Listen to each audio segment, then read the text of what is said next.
What is up, YouTube? It's Kingfisher745, and in this video we're going to be taking a look at a level 14 Squirrel Girl. But before we jump into the PvP action, this video is brought to you in part by Agent Seraph One. I personally want to send you my special thanks, and everyone, let's hear it again for Agent Seraph One. Hip hip hooray! Hip hip hooray! Hip hip hooray! Now as we get into the PvP action, you're going to find that I do use her with Juggernaut a lot. I have tried Squirrel Girl out with other characters, but it doesn't seem to work out quite as well. That's not to say that I don't enjoy using her with other characters such as Moonstone, but this particular team up always seems to be a powerhouse. Now before I start doing a more play-by-play commentary, I do want to tell you what makes Squirrel Girl special at level 14. Obviously at level 13 we have 2 E-ISO slots, so I use the aggressive empowered ISO 8. This grants offensive fighter and says melee attacks increase attack. Next I like to use the sympathetic empowered ISO 8, and this grants generosity. Buff abilities grant a small HP boost. This pretty greatly increases healing on nuts to this. Then speaking of that ability, she has her very own special A-ISO, the Nutty Augmented ISO 8. This removes all nuts, so basically she won't miss. This effect combined with the sympathetic E-ISO means she can recover major amounts of health. And you know what they say, don't wound what you can't kill. The other A-ISO that's really important and that level 14 affords is the cooperative augmented ISO 8. You can equip this one on Furry Fury, and it will cause this summon attack to become a quick action. This allows Doreen to start out a fight by placing flanked and cornered on an opponent, and she also gains 3 times Acorn power. That's not too bad for a quick action. Then the final thing that I want to note about this team up is Squirrel Strike and Wrath of the Raging Squirrel are both melee unarmed attacks. Juggernaut's Surge of Sidorak increases the damage of unarmed attacks by 50%. Then he also places Strengthen on her as well. All of these things combined turns an innocent looking hero into a killing machine. Say goodnight to Psylocke. Doreen takes out another opponent Akuma style. Then with Juggernaut we're going to try to stun their agent, although this does have a very small chance to actually work. The enemy agent definitely has the magnetic field generator in their hand, so they'll probably use that as a quick action. And no sooner than we said it that he actually used it. Next he's going to also use the Quantum Jumper. Luckily only Quicksilver's remaining, so he just exchanged one turn for another. Of course Quicksilver uses that extra turn to focus on Doreen. That's something that I've noticed, many of the enemies do focus on her first. This is where that extra healing power really comes into play. However, just to be safe I do use the Light Fantastic, and then I'm going to use the second Seal of Aknazak. Lastly I'll use the Mystic on their agent, and that way we can place obsolete tech.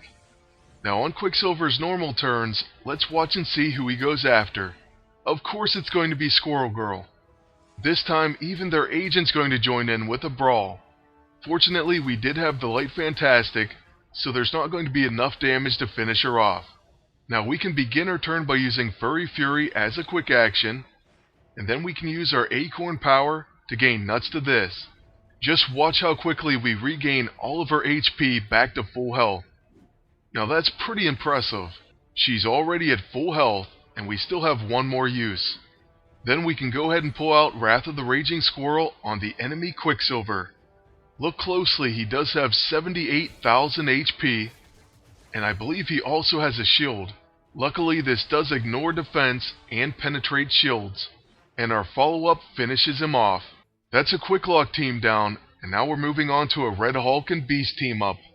The enemy agent also has the Hotshot equipped, and they get to go first. There is good news and bad news in this attack. They use the Hard Knocks, so that's better than the Hotshot, but then they do focus on Squirrel Girl. Like I said before, this seems to be a recurring theme.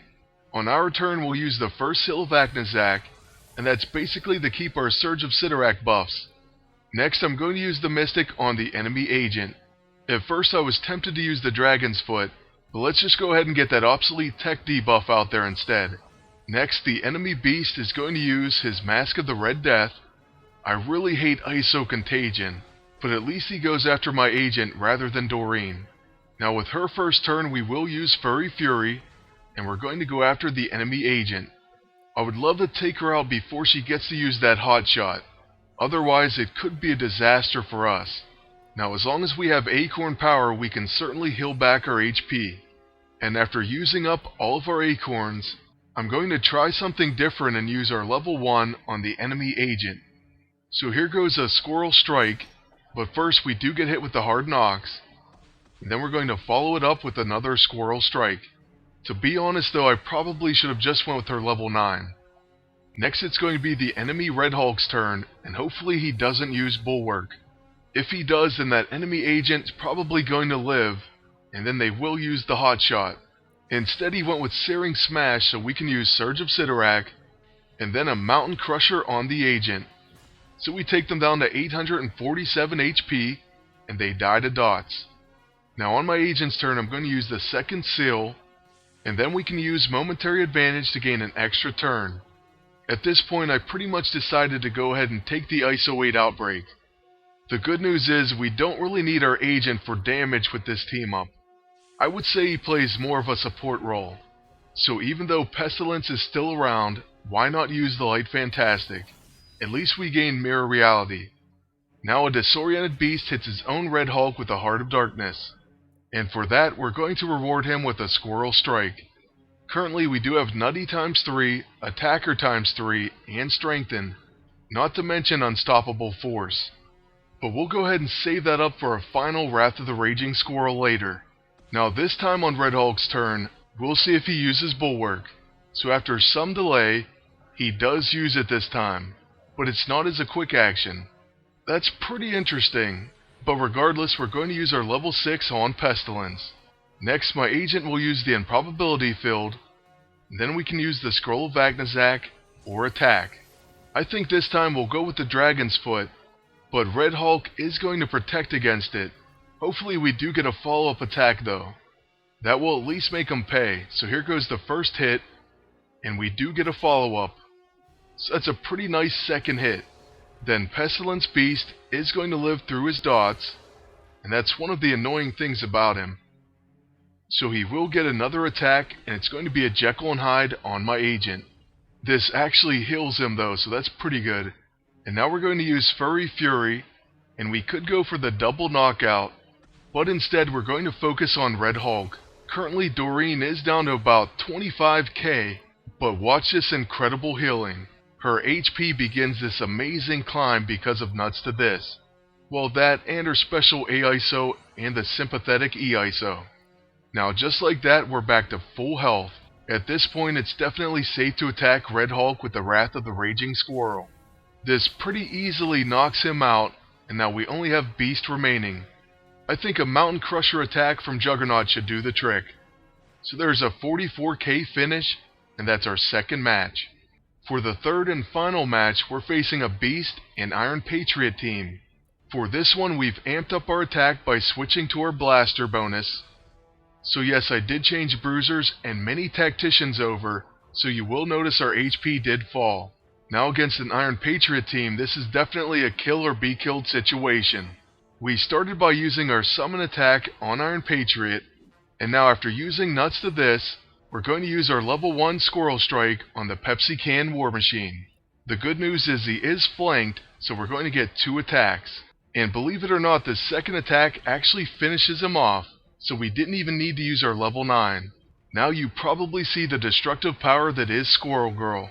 But oh, we do get hit with the hot shot, so that could be a problem. First our agent is stunned, and then Beast gets to use the Mask of the Red Death. He'll follow that up with a Jekyll and Hyde on my agent, and that drops him to 15k HP.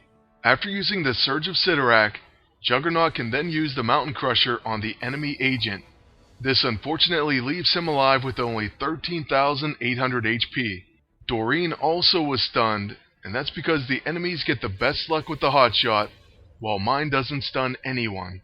He started his turn with a signpost, now he gains an extra turn, knocks out my agent, and he's still going to use the Blackest Void. So far this match has been going pretty badly for us. Other than that amazing knockout that Squirrel Girl did on Iron Patriot, they at least can't take that memory away from us. But of course I am kind of kidding because we are going to win this. especially since Doreen is still in the game.